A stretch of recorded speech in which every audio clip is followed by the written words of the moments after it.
மெய்யினுள்ளே பாய்ந்திடும் பாரதம் என் உதிரம் தானடி.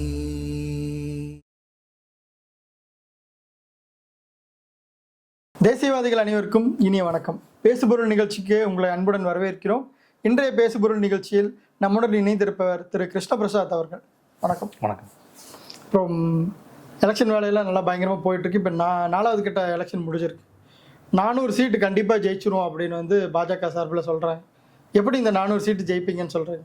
நாங்கள் 4 கட்ட தேர்தல் முடிஞ்சு இந்த இதே சொல்லலை, முதல்ல இருந்தே இதை தான் சொல்லிகிட்டு இருக்கோம். நம்ம கட்சி பாஜக அப்படின்னு பொறுத்த வரைக்கும் ஒரு லட்சியமான ஒரு கட்சி, ஒரு இலக்கை நோக்கிய கட்சி.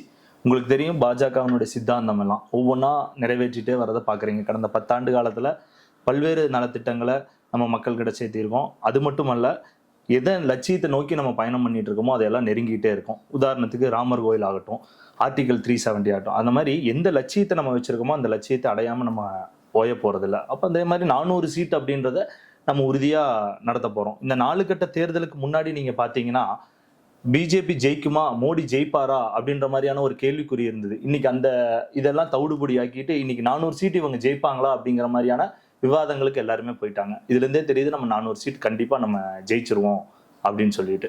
4 கட்ட தேர்தல் நடந்து முடிஞ்சிருக்கு. ஒவ்வொரு கட்டமும் ஒவ்வொரு ஸ்ட்ராட்டஜி பிஜேபி கையில் எடுத்தாங்க. அந்த ஒவ்வொரு ஸ்ட்ராட்டஜியுமே ஜெயிச்சுக்கிட்டே வரதை நீங்கள் பார்க்கலாம். முதல் முறையாக தமிழ்நாட்டில் நடந்த எலெக்ஷனை சொல்கிறோம். இது வரைக்கும் 0 அக்கௌண்ட்டில் இருக்கும் நம்ம தமிழ்நாட்டில். இன்னைக்கு அந்த சூழ்நிலை இல்லை. இன்னைக்கு பிஜேபி உள்ளே வந்துருச்சுன்னு சொல்லி ஸ்டாலினே சொல்கிறாரு. ஸ்டாலினே பிஜேபி உள்ளே வந்துருச்சுன்னு அவருடைய செயற்குழு கூட்டத்திலே சொல்கிறாரு. அப்போது எந்த அளவுக்கு பிஜேபி முன்னேறி வந்துட்டு இருக்குங்கிறத நம்ம பார்க்கணும். ஏற்கனவே நம்ம கிட்டத்தட்ட ஒரு 375 சீட் நம்ம தனியாகவே ஜெயிச்சிருக்கோம். இன்னைக்கு அதை விட ஜாஸ்தியாக போகிறதுக்கான இலக்கை நோக்கி நம்ம பயணம் பண்ணிட்டு இருக்கிறத நீங்கள் பார்க்க முடியும். இப்போது பாஜக பயப்படுறாங்க, தோல்வி பயத்தில் இருக்காங்க. அதனால் சிறுபான்மையினருக்கு எதிராக நிறைய பேசுகிறாங்க அப்படின்ற குற்றச்சாட்டு நேரடியாக வைக்கிறாங்க. சிறுபான்மையினருக்கு எதிராக யார் பேசுகிறான்றதை நீங்கள் பார்க்கணும். யார் பிஜேபி இருக்கக்கூடிய எந்த நேஷனல் லீடர்ஸாவது சிறுபான்மையினருக்கு எதிராக பேசியிருக்காங்களா? இன்னைக்கு பாஜக மட்டும்தான் சிறுபான்மையருக்கு ஆதரவாக இருக்காங்க. இன்னைக்கு நீங்கள் பிஓகேன்னு சொல்லுவாங்க இல்லையா, பாகிஸ்தான் ஆக்குபைட் காஷ்மீரில் கூட நீங்கள் கடந்த ஒரு வாரமாக பார்க்கலாம், பற்றி எரிஞ்சிட்டு இருக்கு. அங்கே கூட நம்ம மோடி தான் அங்கே காப்பாற்றணும்னு அங்கே இருக்கக்கூடிய மக்கள், சிறுபான்மை மக்கள் போராடிட்டு இருக்காங்க. ஆர்டிகல் 370 ஸ்கிராப் ஆச்சு. ஒட்டுமொத்த சிறுபான்மையினரும் ஒடுக்கப்படுறாங்க அப்படின்ற மாதிரியான ஒரு வாதம் வைக்கப்பட்டுச்சு. இன்னைக்கு ஆர்டிகல் 370 ஸ்கிராப் பண்ணதுக்கு அப்புறம் தான் நீங்கள் பார்த்தீங்கன்னா அங்கே இருக்கக்கூடிய சிறுபான்மையினர் ஒரு ஃப்ரீடமாக ஒரு ஸ்கூலுக்கு போக முடியும், ஒரு காலேஜ் போக முடியும், ஒரு படிக்க முடியும். இதுக்கு முன்னாடி அவங்க கல்லெறியறதுக்கு காசு கொடுத்துட்டு இருந்தான், தீவிரவாதியா அவனை மாத்திட்டு இருந்தான். இன்னைக்கு அந்த சூழல் இல்லை. இன்னைக்கு சிறுபான்மையினருக்கு பாதுகாப்புனா பாஜக மட்டும்தான். இன்னைக்கு அவங்களுக்கெல்லாம் கல்வி கொடுக்குறாங்க, காலேஜ் போக முடியுது. இருக்கக்கூடிய கடைகள் கூட அவங்க முன்னாடி எல்லாம் போட முடியாது. இன்னைக்கு கடைகள்லாம் இருக்கு. டூரிசம் டெவலப் பண்ணிட்டு இருக்காங்க காஷ்மீர்ல. அதெல்லாம் நம்ம பார்க்கலாம். அது மட்டும் இல்லாம முத்தலாக், சிறுபான்மையின மக்களுக்கு முக்கியமாக அதில் இருக்கக்கூடிய பெண்களுக்கு முத்தலாக் கொடுத்து இன்னைக்கு அவங்களுடைய வாழ்வாதாரத்தை உயர்த்தியிருக்காங்க. இன்னைக்கு பெண்கள்லாம் சிறுபான்மையின பெண்கள்லாம் தன்னுடைய வாழ்வாதாரமே இருக்காது. 4 குழந்தை 5 குழந்தை பெற்றக்கப்புறம் தலாக் கொடுத்துருவாங்க. அவங்களுடைய வாழ்க்கையே கேள்விக்குறியாயிரும். அந்த மக்களுடைய அந்த பெண்மணி அந்த பசங்களை வளர்த்துறதுக்கு ரொம்ப கஷ்டப்படுவாங்க. இன்னைக்கு அந்த சூழல் இல்லை. இன்னைக்கு சட்ட ரீதியாக அவங்க டைவர்ஸ் வாங்காமல் ஒன்றுமே பண்ண முடியாத அளவுக்கு முத்தலாக் தடை சட்டம் கொண்டு சிறுபான்மையினருக்கு ரொம்ப ஆதரவாக இருக்கு இந்த ஆட்சி. அடுத்து பார்த்தீங்க அப்படின்னா மன்மோகன் சிங் 2006, 2009 காலகட்டங்களில் சிறுபான்மையினருக்கு ஆதரவாக பேசியிருந்திருக்காங்க. சிறுபான்மையினருக்கு ஆதரவாக பேசின உடனே பிரதமர் ஆகட்டும், இல்லை உள்துறை அமைச்சராகட்டும், எல்லாமே மன்மோகன் சிங்கை டார்கெட் பண்ணுறாங்க. இப்போ சமீபத்தில் மாநில தலைவர் அண்ணாமலை அவர்கள் கூட மன்மோகன் சிங் இப்படியெல்லாம் சிறுபான்மையினர் கொடுப்பாங்கன்னு பேசியிருக்காரு அப்படின்ற மாதிரியெல்லாம் வீடியோவில் விட்டுருங்க. சிறுபான்மையினர் கொடுக்கறது ஒரு தவறான விஷயம் நினைக்கிறீங்களா? சிறுபான்மையினருக்கு கொடுக்கறது தவறு இல்லைங்க. எவ்வளோ தேவையோ அவ்வளோதானே கொடுக்க முடியும். இன்னைக்கு அவங்களுக்கான ஃப்ரீடம், முழுமையான ஃப்ரீடம் இருக்கு. இன்னைக்கு சில முஸ்லீம் கண்ட்ரில போய் பார்த்தீங்கன்னா நான் முஸ்லீம்ஸ் இந்த ரோட்ல செல்ல முடியாது அப்படின்ற மாதிரியான போர்டெல்லாம் நீங்க பார்க்க முடியும்.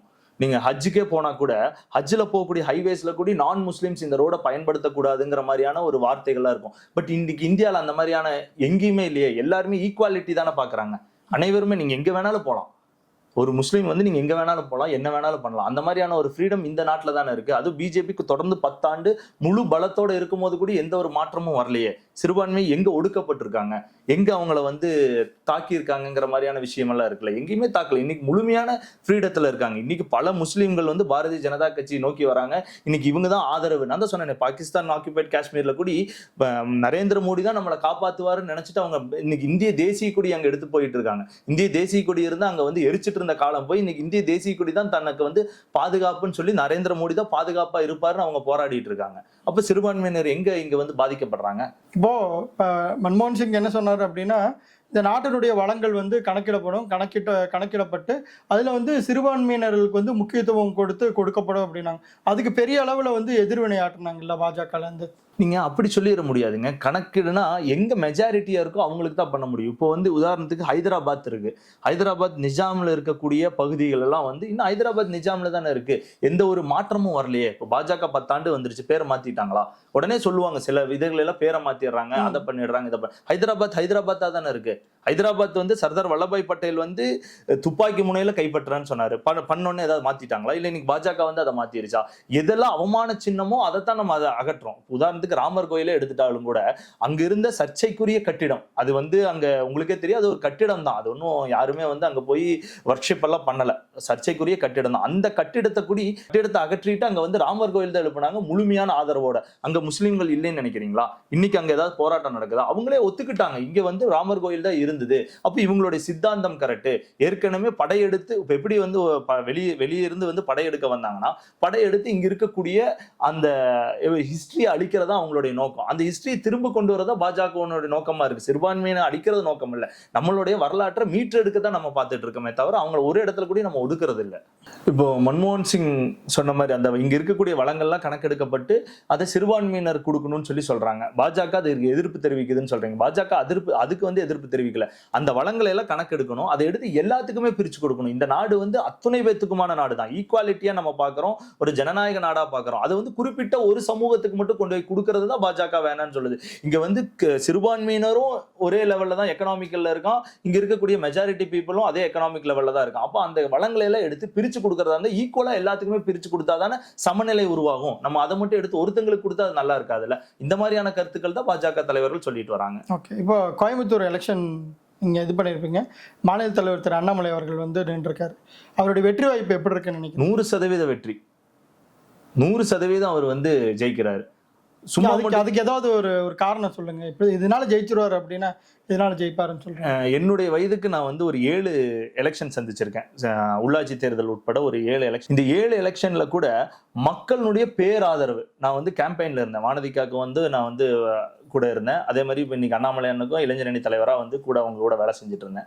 அந்த பிரச்சார வாகனத்துல போகும்போது ரோட்டுக்குள்ள இருக்கக்கூடிய ஒரு தாய்மார்கள்லாம் பிஞ்சு குழந்தையோட ரோட்டுக்கு வந்து அவருக்கு வந்து ஒரு வணக்கம் சொல்லக்கூடிய சூழ்நிலை இன்னைக்கு நம்ம பார்க்க முடியுது. அப்படின்னா அவங்கள ஓட்டு போட தயாராயிட்டாங்க.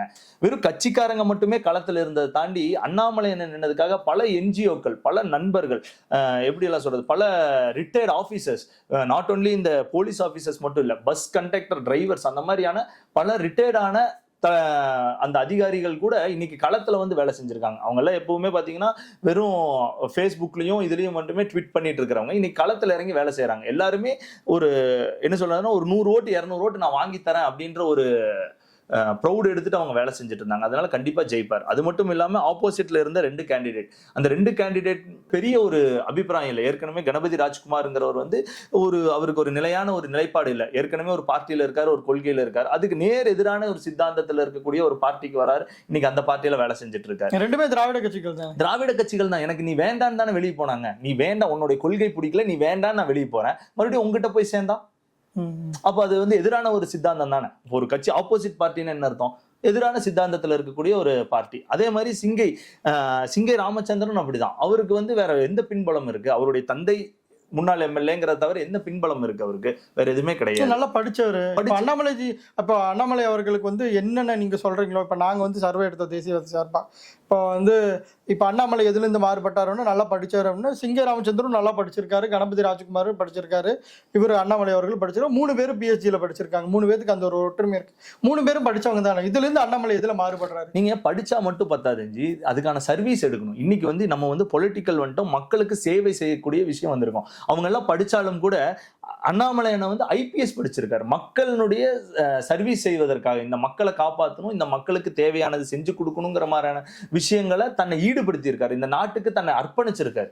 இப்ப நம்ம ஏதோ படிச்சு இவங்கள பணம் சம்பாதிக்கிறதுக்காக கூட படிச்சிருக்கலாம். பட் இவர் வந்து அந்த மாதிரியான படிப்புகளை தேர்ந்தெடுக்கல, அந்த மாதிரியான ஒரு வேலைக்கு போகல. தன்னுடைய உயிர் போகும் தெரிஞ்சுதான் அந்த வேலைக்கு போறாங்க. இப்போ ஒரு போலீஸ் அதிகாரி வந்து நம்ம இது எடுக்கும்போது, பிளட்ஜ் எடுக்கும்போது என்ன எடுக்கிறாங்க, என்னுடைய உயிரை கொடுத்தேனும் நான் இந்திய தேசத்தை காப்பேன்னு எடுக்கிறாரு. அந்த மாதிரியான ஒரு படிப்பை அவர் படிச்சிருக்காரு. அப்போ அவர் மக்களுக்கு கண்டிப்பா நல்லது தானே செய்வாரு. இன்னைக்கு அந்த பல லட்சம் வரக்கூடிய சம்பளம் வரக்கூடிய அந்த வேலையை கூட விட்டுட்டு இன்னைக்கு வந்து இன்னும் நான் மக்களுக்கு நான் சேவை செய்யணும் அப்படிங்கிற ஒரு இதுக்கு வந்திருக்காரு. அப்ப இவர் வந்து படித்ததிலே சர்வீஸ் ஓரியன்டான ஒரு படிப்பு படிச்சிருக்காரு நான் சொல்றேன். இப்போ நிறைய குற்றச்சாட்டுகள் இருக்கு. இப்போ இதை பொறுத்த வரைக்கும் 1 லட்சம் ஓட்டு காணோம், இந்த 800 ஓட்டு வந்து இந்த பூத்துல காணாம போயிடுச்சு. அந்த இதெல்லாம் வந்து முன்னாடியே செக் பண்ணக்கூடிய ஒரு விஷயம் தானே. இதுல கோட்டை விட்டாங்களா பாஜக இருந்து? அப்படி சொல்லிட முடியாது. இன்னைக்கு இருக்கக்கூடிய சிஸ்டம், டோட்டல் சிஸ்டமே வந்து தவறான சிஸ்டம். இப்போ உதாரணத்துக்கு என்னுடைய வீட்டுல 4 ஓட்டு இருக்கு. எங்க வீட்டுல 3 ஓட்டு, எனக்கு எங்க அப்பா எங்க அம்மா 3 பேத்துக்கு ஒரு பூத்துல ஓட்டு இருக்கு. எங்க வீட்டுல வந்து என்னோட வீட்டு அட்ரஸே தான், வேற பூத்துல ஓட்டு இருக்கு. இதே ரோடு தான், ஒரு ரோட்ல வந்து 3 பேரும் ஒரே வீட்டுல குடியிருக்கோம், ஒரே டோர் நம்பர், ஒரே வீதி. ஆனா பூத்தை மட்டும் மாத்தி அவங்களுக்கு போடுறாங்க. இது யாருடைய குற்றச்சாட்டு? பல முறை எடுத்து சொன்னா கூட தேர்தல் அதிகாரிகள் அதை பாக்குறது இல்லை. நம்ம பிஎல்ஓ, நம்ம வந்து பிஎல்ஏ போடுறோம், அவங்க எல்லாத்துக்குமே வந்து ஒர்க் பண்றோம். பட் பிஎல்ஓ வந்து அவங்களுக்கு அவ்வளவு சப்போர்ட் பண்ணி கொடுக்கறது இல்ல, சொன்னது நீக்கிறது இல்ல. யார் இறந்துட்டாங்களோ அவங்களெல்லாம் நீக்க மாட்டேன்றாங்க. யாரெல்லாம் பாஜக ஆதரவாளர்களோ, நீங்க சொன்ன மாதிரி யாரெல்லாம் மேல்தட்டு மக்களோ, யாரெல்லாம் படித்தவர்களோ, சிந்திச்சு வாக்களிக்கிறாங்களோ அவங்களுடைய ஓட்டெல்லாம் பர்பஸா நீக்கியிருக்காங்க. யாரெல்லாம் சிந்திச்சு ஓட்டு போடுவானோ, அவன் வந்து பிஜேபி ஆதரவாளர் மட்டும் சொல்ல விரும்பல, யாரெல்லாம் சிந்திச்சு வாக்களிப்பாங்களோ அவங்க எல்லாம் வந்து அந்த பட்டியல்ல இருந்து நீக்கப்படுறாங்க. 1-2 பேர் நீங்க நீக்கினா எப்படி தெரியும்? ஒரு பூத்துல நீங்க 1000 பேர் வச்ச ஒரு பூத் இருக்கு, அந்த பூத்துல ஒரு 20 பேர்த்து நீக்கி இருக்காங்க, எப்படி தெரியும்? அவங்களுக்கு, மக்களுக்கு அதுதான் வேலையா? உடனே சொல்லுவாங்க எலெக்ஷன் கமிஷன், நாங்க 3 மாசமா நாங்க கேம்ப் பண்றோம்ல, அது பண்றோம்ல, இது பண்றோம். யாரை கேட்டு நீங்க நீக்கினீங்க? ஆதார் கார்டு இருக்கு, அவங்க வரி கட்டுறாங்க. உதாரணத்துக்கு அண்ணாமலை அண்ணன் கூடி ஒரு ராம்நகர்ல ஒரு பூத்துல ஒரு பிரச்சனை எடுத்தாரு ஒரு அம்மா. அந்த அம்மா வீட்டு வரி கட்டுது, எலக்ட்ரிசிட்டி பில் கட்டுறாங்க, ஆதார ஓட்டர் ஐடியோட இணைச்சிருக்காங்க. அதே மீறி அந்த அம்மாவுடைய ஓட்டர் வந்து ரிமூவ் ஆகுது. எப்படி ரிமூவ் ஆகும்? அவங்க இல்லைன்றது எப்படி தெரியும்? இதே கார்பரேஷன் தானே, வந்து கார்பரேஷன் ஸ்கூல் டீச்சர்ஸ் தான் வந்து கணக்கு எடுக்கிறாங்க, அவங்க தான் பிஎல்ஓவா இருக்காங்க. கார்பரேஷனுக்கு டாக்ஸ் கட்டுறாங்கல்ல, அதே அவங்க வீடும் அவங்க பேர்ல தான் இருக்கு, வீட்டு வரி கட்டுறாங்க, இபிசி எலக்ட்ரிசிட்டி பில் கட்டுறாங்க. நீங்க சொன்ன மாதிரி ஆதார்ல கூட ஓட்டர் ஐடி இணைச்சாச்சு. இன்னைக்கு அந்த ஆதார் ஆக்டிவா தானே இருக்கு. டெத் ஆனா ஆதார் டீஆக்டிவேட் ஆகும், டெத் ஆகல அப்ப எப்படி ஓட்டர் ஐடியில இருந்து மட்டும் அந்த பேர் ரிமூவ் ஆகும்? இவங்க பர்பஸா பண்றாங்க. ஓகே, 1 லட்சம் வாக்கு வித்தியாசத்துல வந்து அண்ணாமலை அவர்கள் ஜெயிப்பாருன்னு சொல்லிட்டு ஒரு கருத்து கணிப்பு எடுத்த ஒருத்தர் சொல்லிட்டு இருக்காங்க. 1 லட்சம் வாக்கு வித்தியாசத்துல ஜெயிக்கிறதுக்கான பாசிபிலிட்டி இருக்குன்னு நினைக்கிறீங்க? மினிமம் 1 லட்சம் ஓட்டு அப்படின்னு சொல்றாரு. மினிமம் 1 லட்சம் ஓட்டுல அவரு ஜெயிக்கக்கூடிய வாய்ப்பு இருக்கு. கோயம்புத்தூர் மக்கள் பாத்தீங்கன்னா மாற்றத்துக்கான வாக்களிக்கக்கூடிய ஒரு மக்கள், தேவைக்கான வாக்களிக்கக்கூடிய மக்கள். மிச்சது மாதிரி பணத்துக்கு வாக்களிக்கிறாங்களோ இல்ல வந்து தனக்கு பிடிச்சவங்களுக்கு வாக்களிக்கிறாங்க விட, நம்மளுக்கு யார் நல்லது பண்ணுவா, இந்த சமுதாயத்தை யார் மாத்தி அமைப்பா அப்படிங்கிறது தான் அவங்களுடைய இது. போன தடவை கூடி கமலஹாசன் ஒரு நடிகருக்கு கூடி அவ்வளோ 1000 ஓட்டு போட்டாங்க, 52,000 ஓட்டு ஒரு நடிகருக்கு போட்டாங்க, கவனிச்சிருப்பீங்க.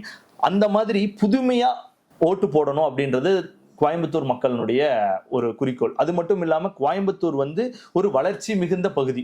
திமுகவினுடைய கடந்த கால ஆட்சிகள்ல முடிவுரை எழுதப்பட்ட ஒரு ஊர்னா கோயம்புத்தூர் தான். இங்க 54 மில்கள் இருந்தது, இன்னைக்கு ஒரு மில்லு கூட இயங்கல. இதுக்கு காரணம் திமுகவினுடைய கரண்ட் கட். இன்னைக்கு மறைமுகமா கரண்ட் கட் வந்திருக்கு. இதெல்லாம் அவங்க அனலைஸ் பண்றாங்க. அதே மாதிரி தொழில் வளர்ச்சியே இல்லை. என்ன தொழில் புதுசா வந்திருக்குன்னா எதுவுமே இல்லை, மால் தான் வந்திருக்கு, வேற எதுவும் வரல. மால் வர்றதுனால தொழில் வளர்ச்சி ஆகாது. தொழில் வளர்ச்சி ஆகுமா? ஆகாது. ஒரு உதாரணத்துக்கு லட்சுமி மில்ல 1500 பேர் வேலை செஞ்சுட்டு இருந்தாங்க. இன்னைக்கு அதே இடத்துல வந்து ஒரு மாலை திறந்து வெறும் 200 பேர் வேலை செய்யலாம். அப்ப எத்தனை பேருக்கு வேலை வாய்ப்பு குறையுது, எத்தனை குடும்பங்கள் வந்து நடுத்தருவில் நிக்குது. இதுக்கெல்லாம் வந்து மத்திய அரசாங்கம் இங்க டைரக்டா இங்க வந்து கண்காணிக்கணும்னா அண்ணாமலை மாதிரியான ஒரு நபர் வந்து இங்க எம்பி ஆகணும்ன்றத மக்கள் முடிவு பண்ணிட்டான். பல தொழில் வளர்ச்சிகள் அண்ணாமலை கொண்டு வர முடியும். என்ன காரணம்னா மோடி கிட்ட டைரக்டா ஒரு தொடர்புல இருக்காரு. இன்னைக்கு மோடியினுடைய குட் புக்ஸ்ல அண்ணாமலை அண்ணா இருக்காரு. அண்ணாமலை அண்ணா நினைச்சா இங்க என்ன வேணாலும் கொண்டு வர முடியும். மக்களுடைய வளர்ச்சிக்கு, கோயம்புத்தூருடைய வளர்ச்சிக்கு, தொழில் வளர்ச்சிக்கு, வேலை வாய்ப்புக்கு, கல்விக்கு, இது போன அனைத்துலையுமே அனலைஸ் பண்ணா ஏடிஎம்கேனாலே முடியாது, டிஎம்கேனாலே முடியாது, பிஜேபினால மட்டும்தான் முடியும். அதுக்கு அண்ணாமலை அண்ணன் தான் வரணும்னு சொல்லி எல்லாருமே தெளிவா இருக்காங்க. ஒட்டு மொத்தமா நீங்க நாங்கெல்லாம் இதுக்கு முன்னாடி போய் யாருக்கு ஓட்டு போட்டீங்கன்னு சொல்லி கேட்போம். ஆஃப்டர் எலெக்ஷன் வந்து நம்ம தெரிஞ்சவங்க யாருக்கு ஓட்டு போட்டீங்கன்னு கேட்போம். இன்னைக்கு நாங்க அந்த மாதிரியான கேள்விகளே கேட்கறது இல்ல. அவங்களா வாலண்டியரா வந்து நாங்க இன்னைக்கு அண்ணாமலை அண்ணனுக்கு தாங்க ஓட்டு போட்டோம். வாலண்டியரா நீங்க ரோட்ல நம்ம நடந்து போறோம், ஆப்போசிட்ல அவங்க வரவங்கள நம்ம ஜென்ரலா கேட்போம். இந்த தடவை நாங்க கேட்கல, அவங்களா வந்து இன்னைக்கு இந்த தடவை நாங்க அண்ணாமலை அண்ணனுக்கு தாங்க ஓட்டு போட்டோம். திமுகல இருக்கக்கூடிய பல பேர் அண்ணாமலை அண்ணனுக்கு தான் ஓட்டு போட்டிருக்காங்க. அவங்க என்ன நினைக்கிறாங்கன்னா 40 சீட்டு இவங்க ஜெயிச்சாலே இவங்களால ஒன்றும் பண்ண முடியாது, நம்ம கோயம்புத்தூர் வளரணும் அப்படிங்கிறதுக்காக அண்ணாமலை அண்ணனுக்கு இந்த தடவை ஆதரவு தெரிஞ்சிருக்காங்க. கண்டிப்பா 1 லட்சம் ஓட்டுக்கு மேல நம்ம ஜெயிக்கக்கூடிய வாய்ப்புகள் இருக்கு. ஓகே, வரும் ஜூன் 4ஆம் தேதி ரிசல்ட் அன்னைக்கு நம்ம பார்க்கலாம். நன்றி. மேலும் இது போன்ற வீடியோக்களை காண தேசியவாத நியூஸ் யூடியூப் சேனலை சப்ஸ்கிரைப் செய்யுங்கள்.